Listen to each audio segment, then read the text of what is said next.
ప్రముఖ జ్యోతిష్కుడు వేణుస్వామి తాజాగా అల్లు అర్జున్కు ఇంకా బ్యాడ్ టైం నడుస్తోందంటూ మీడియా ముఖంగా కామెంట్స్ చేసి వార్తల్లో నిలిచారు. తాజాగా శ్రీతేజ్ను పరామర్శించడానికి వెళ్లిన ఆయన ఆ బాలుడి ఆరోగ్యం గురించి తెలుసుకున్నారు. అనంతరం ఇంకా ఎన్నాళ్ళు బన్నీ జాతకం ఇలాగే ఉండబోతుందో వెల్లడించారు. పలువురు సినీ రాజకీయ ప్రముఖుల జాతకాలు చెబుతూ వేణుస్వామి 2 తెలుగు రాష్ట్రాల్లోనే ఫుల్ ఫేమస్ అయిన సంగతి తెలిసిందే.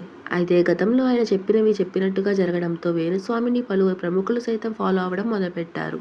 అయితే కొన్నిసార్లు ముఖ్యంగా ఎన్నికల విషయంలో ఆయన చెప్పిన జాతకం ఫెయిల్ కావడంతో తీవ్రమైన ట్రోలింగ్ జరిగింది. ఆ తర్వాత సైలెంట్ అయిన వేణుస్వామి రీసెంట్గా మళ్లీ తనదైన శైలిలో జ్యోతిష్యం చెప్పడం మొదలుపెట్టారు.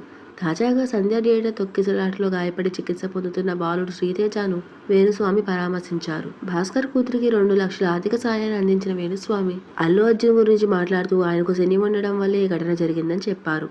అలాగే అల్లు అర్జున్ జాతకం వచ్చే ఏడాది మార్చి 29 వరకు బాగాలేదని, కాస్త జాగ్రత్తగా ఉండాలని సూచించారు. ప్రతి ఒక్కరి జీవితంలో ఏం జరిగినా జాతకం ప్రకారమే జరుగుతుందని, బన్నీకి కూడా అదే జరిగిందని అన్నారు ఆయన. అలాగే తన సొంత ఖర్చులతో బాబు కోసం మృత్యుంజయ హోమం చేస్తారని ఈ సందర్భంగా చెప్పుకొచ్చారు.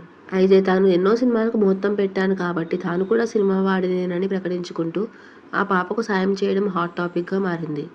నా వీడియో కనుక మీకు నచ్చినట్లయితే please like, share and subscribe my channel Mega Masti. And thank you for watching.